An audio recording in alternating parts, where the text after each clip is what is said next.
Thank you very much. Good afternoon. Thank you.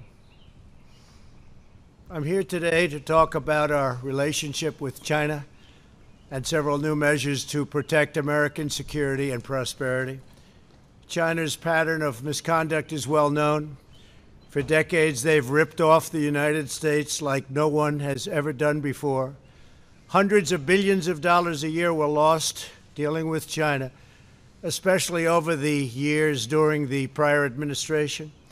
China raided our factories, offshored our jobs, gutted our industries, stole our intellectual property, and violated their commitments under the World Trade Organization. To make matters worse, they are considered a developing nation, getting all sorts of benefits that others, including the United States, are not entitled to. But I have never solely blamed China for this. They were able to get away with the theft like no one was able to get away with before because of past politicians and, frankly, past presidents. But unlike those who came before, my administration negotiated and fought for what was right. It's called fair and reciprocal treatment. China has also unlawfully claimed territory in the Pacific Ocean, threatening freedom of navigation and international trade. And they broke their word to the world on ensuring the autonomy of Hong Kong. The United States wants an open and constructive relationship with China, but achieving that relationship requires us to vigorously defend our national interests. The Chinese government has continually violated its promises to us and so many other nations. These plain facts cannot be overlooked or swept aside. The world is now suffering as a result of the malfeasance of the Chinese government. China's cover-up of the Wuhan virus allowed the disease to spread all over the world, instigating a global pandemic that has cost more than 100,000 American lives and over 1 million lives worldwide. Chinese officials ignored their reporting obligations to the World Health Organization and pressured the World Health Organization to mislead the world when the virus was first discovered by Chinese authorities. Countless lives have been taken and profound economic hardship has been inflicted all around the globe. They strongly recommended against me doing the early ban from China, but I did it anyway and was proven to be 100% correct. China has total control over the World Health Organization, despite only paying $40 million per year compared to what the United States has been paying, which is approximately $450 million a year. We have detailed the reforms that it must make and engage with them directly, but they have refused to act. Because they have failed to make the requested and greatly needed reforms, we will be today terminating our relationship with the World Health Organization and redirecting those funds to other worldwide and deserving urgent global public health needs. The world needs answers from China on the virus. We must have transparency. Why is it that China shut off infected people from Wuhan to all other parts of China? It went nowhere else. It didn't go to Beijing. It went nowhere else. But they allowed them to freely travel throughout the world, including Europe and the United States.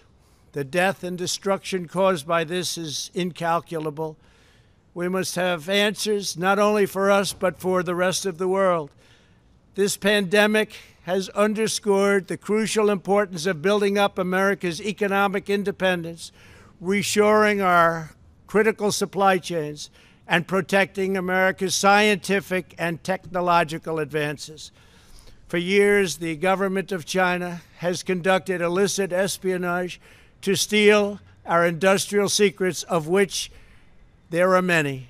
Today, I will issue a proclamation to better secure our nation's vital university research and to suspend the entry of certain foreign nationals from China who we have identified as potential security risks. I am also taking action to protect the integrity of America's financial system, by far the best in the world. I am instructing my Presidential Working Group on Financial Markets to study the differing practices of Chinese companies listed on the U.S. financial markets with the goal of protecting American investors. Investment firms should not be subjecting their clients to the hidden and undue risks associated with financing Chinese companies that do not play by the same rules. Americans are entitled to fairness and transparency. Several of the most significant actions we're taking pertain to deeply troubling situations unfolding in Hong Kong. This week, China unilaterally imposed control over Hong Kong's security. This was a plain violation of Beijing's treaty obligations with the United Kingdom in the Declaration of 1984 and explicit provisions of Hong Kong's Basic Law. It has 27 years to go. The Chinese government's move against Hong Kong is the latest in a series of measures that are diminishing the city's long-standing and very proud status. This is a tragedy for the people of Hong Kong, the people of China, and indeed the people of the world. China claims it is protecting national security. But the truth is that Hong Kong was secure and prosperous as a free society. Beijing's decision reverses all of that.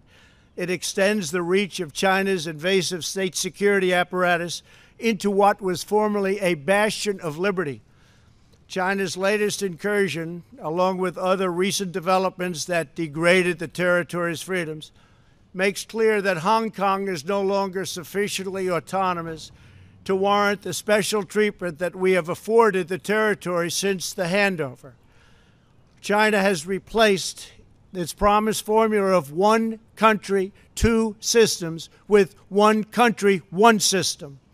Therefore, I am directing my administration to begin the process of eliminating policy exemptions that give Hong Kong different and special treatment. My announcement today will affect the full range of agreements we have with Hong Kong, from our extradition treaty to our export controls on dual-use technologies and more, with few exceptions. We will be revising the State Department's travel advisory for Hong Kong to reflect the increased danger of surveillance and punishment by the Chinese state security apparatus. We will take action to revoke Hong Kong's preferential treatment as a separate customs and travel territory from the rest of China. The United States will also take necessary steps to sanction PRC and Hong Kong officials directly or indirectly involved in eroding Hong Kong's autonomy and just, if you take a look, absolutely smothering Hong Kong's freedom. Our actions will be strong. Our actions will be meaningful. More than 2 decades ago, on a rainy night in 1997, British soldiers lowered the Union flag and Chinese soldiers raised the Chinese flag in Hong Kong. The people of Hong Kong felt simultaneously proud of their Chinese heritage and their unique Hong Kong identity. The people of Hong Kong hoped that in the years and decades to come, China would increasingly come to resemble its most radiant and dynamic city. The rest of the world was electrified by a sense of optimism that Hong Kong was a glimpse into China's future, not that Hong Kong would grow into a reflection of China's past. In every decision, I will continue to proudly defend and protect the workers, families, and citizens of the United States of America. Thank you very much. Thank you.